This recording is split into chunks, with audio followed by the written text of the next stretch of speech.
Assalamualaikum. Hope so this video will find you well. आज का हमारा टॉपिक ऑफ डिस्कशन है प्रेजेंटेशन. अच्छा, वो रोने वाला इमोजी साथ में आपके जाहिर कर रहा है कि प्रेजेंटेशन मसला ही बहुत बड़ा है. आप ऑन गोइंग स्कूल बच्चे का देख लें, ठीक है, आप किसी कॉलेज गोइंग बच्चे को देख लें, कोई जॉब होल्डर हो या इवन के किसी बहुत बड़ी यूनिवर्सिटी का स्टूडेंट हो, जो सबसे बड़ा मसला हमारे बच्चों को या स्टूडेंट्स को या बहुत सारे लोगों को, आप किसी भी फील्ड में चले जाओ, because presentation is a thing जो आपको देनी पड़ती है, आपको किसी भी लेवल पर जाकर देनी पड़ती है. हो सकता है आप यूनिवर्सिटी में जाएं और आपका बिल्कुल पहला सेमेस्टर हो और वो आपको जी पहले सेमेस्टर में तो बच्चों को मोस्टली ये भी नहीं पता हो रहा था कि हमारे पेपर आ गए हैं और जस्ट वो बिल्कुल उन्होंने जो है वो पेपर्स की तैयारी में, और प्रेजेंटेशन इज अ थिंग जो आपको वहाँ पर देनी पड़े. तो हमारे बच्चे क्या कर रहे होते हैं, वो प्रेजेंटेशन से भाग रहे होते हैं, प्रेजेंटेशन नहीं दे रहे होते. और बहुत सारे बड़े लोग भी, उनके जॉब होल्डर्स को भी प्रेजेंटेशन देते हुए वो काँप रहे होते हैं. ऐसा क्यों हो रहा है? प्रेजेंटेशन कौन सी बला है कि हमारे बच्चों के रोने निकल रहे होते हैं या इवन के बड़ों के भी रोने निकल रहे होते हैं. तो प्रेजेंटेशन से ही क्यों? प्रेजेंटेशन इज अ थिंग जो आपको देनी पड़ती है. जब आप किसी चीज़ को, किसी स्किल को आपने सीखा या किसी टॉपिक को आपने पढ़ा, तो आप किसी अगले बंदे के सामने अपने टॉपिक को एक्सप्लेन ना कर पाओ, अपने टॉपिक को बता ना पाओ, तो फिर उसका फायदा क्या है? ठीक है, हमारे पास प्रेजेंटेशन में दो टाइप्स हैं. मैं आपके सामने एक्सप्लेन कर रही हूँ. एक तो हम इस वीडियो में एक्सप्लेन करेंगे इंशाल्लाह इन डिटेल, और दूसरी जो है वो हम इंशाल्लाह नेक्स्ट वीडियो में एक्सप्लेन करते हैं. हमारे पास प्रेजेंटेशन की दो टाइप्स हैं. सबसे पहली टाइप ये है कि आपके पास स्लाइड्स हो, यानी कि वो मटेरियल आपके पास रेडी हो या वो स्लाइड्स हों या वो चीज़ें आपके पास रेडी हो जिससे आप बाकायदा अपनी प्रेजेंटेशन का आगाज कर सकें. ठीक हो गया जी. दूसरी आपके पास चीज़ है प्रेजेंटिंग, और प्रेजेंटेशन के अंदर सबसे बड़ी चीज़ प्रेजेंटिंग ही है. प्रेजेंटिंग जो आपके पास हैक्स है, या फिर प्रेजेंटेशन के अंदर कौन कौन सी ऐसी दौराने प्रेजेंटेशन, कौन सी ऐसी चीज़ें हैं जो आपको पता होनी चाहिए, जो आपने लाजमी करनी है. स्लाइड्स पर हम बाद में आते हैं, बिकॉज के स्लाइड्स जो है वो बहुत दफ़ा ऐसा होता है कि हमारे पास स्लाइड्स वेल प्रिपेयर्ड है, बहुत अच्छी स्लाइड्स है, लेकिन जो सामने उन स्लाइड्स को एक्सप्लेन करने वाला बंदा या बंदी है, वो उन स्लाइड्स को उस तरह से एक्सप्लेन नहीं कर पा रहा. ठीक है, उसकी भी बहुत सारी वजूहात हैं. हम उसको डिस्कस करते हैं कि हम किस तरह से उसको बेहतर प्रेजेंट कर सकते हैं और किस तरह से उसको बेहतर बनाया जा सकता है और किस तरह से अपने खौफ को ख़त्म करना है. ठीक है जी. तो इस वीडियो के अंदर हम डिस्कस करते हैं कि प्रेजेंटिंग हैक्स हम कौन कौन से यूज़ करेंगे और कौन कौन से ज़रूरी हैं यूज़ करने. अब इसको ख़त्म कर देते हैं क्योंकि अब इसके बाद इसका काम नहीं है रोने का. अब हमने प्रेजेंटेशन को देखना है कि अच्छा, और ये बहुत बड़े लेवल्स के ऊपर आपके पास हो रहा होता है. ये नहीं है कि आप किसी स्कूल गोइंग की बात कर रही हूँ, मैं किसी कॉलेज गोइंग की बात कर रही हूँ. इवन कि ये इशू लड़कों में भी पाया जाता है. लड़कियों में तो चले पाया ही जाता है, लड़कों में भी ये इशू बहुत ज़्यादा कंसिडर किया जाता है, और वो भी बाकायदा जो है वो भाग रहे होते हैं कि भाई हम नहीं दे रहे प्रेजेंटेशन, कौन से बुलाया भाई, क्यों नहीं दे रहे. ठीक है जी. प्रेजेंटिंग हैक्स के अंदर जो सबसे पहली चीज़ है, जो सबसे इम्पोर्टेंट थिंग्स हैं जो आपको देखनी होती हैं, ठीक है, वो उसके अंदर जो सबसे पहली चीज है दैट इज योर कॉन्फिडेंस. आप कह लें कि सबसे important, the first and foremost. ठीक हो गया जी. सबसे पहला और सबसे अहम स्टेप वो आपके पास है कॉन्फिडेंस. अब इसके साथ एक और चीज भी है. वो कहते हैं ना आपके पास के एक चीज के दो पहलू हैं. ठीक हो गया जी. तो इसी तरह कॉन्फिडेंस का भी दूसरा पहलू, और वो है ओवर कॉन्फिडेंस.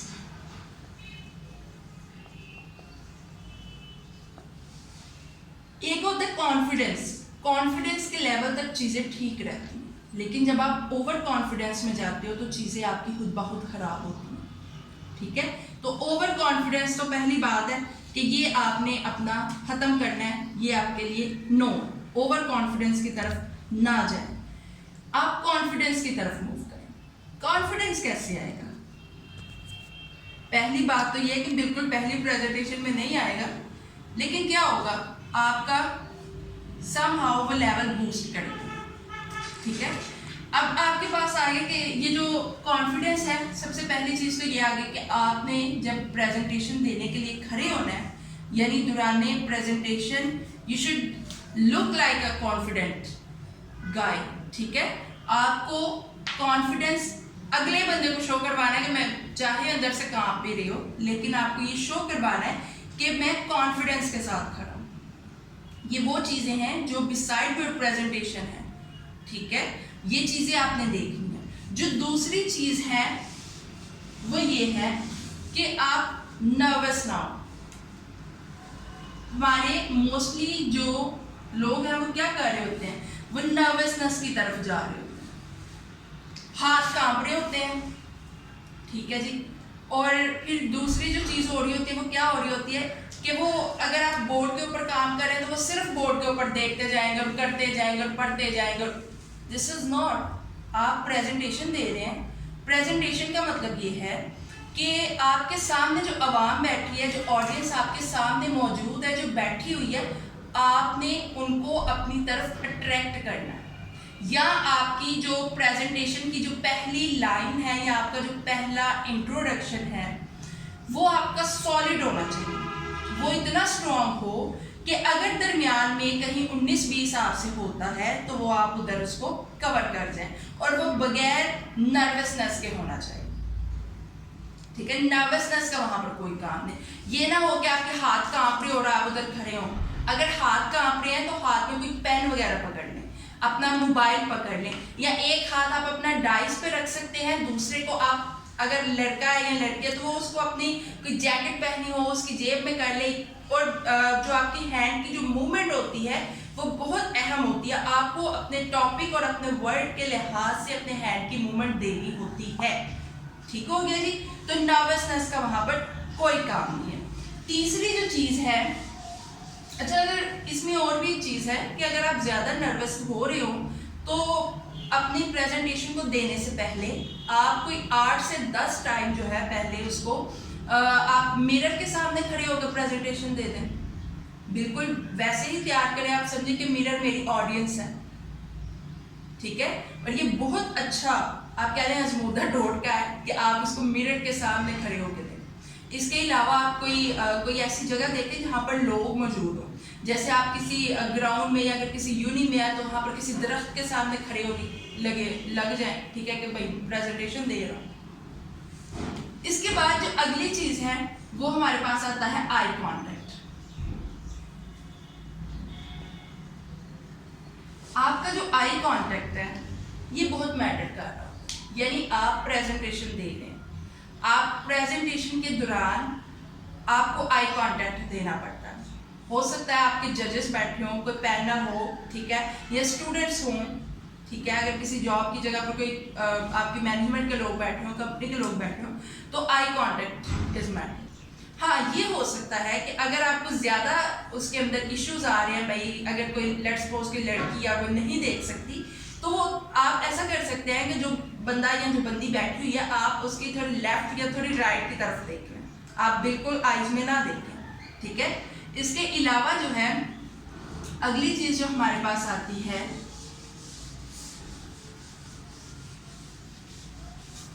ठीक है, इसके बाद जो अगली चीज आपके पास आती है वो ये आती है कि आपकी जो प्रेजेंटेशन है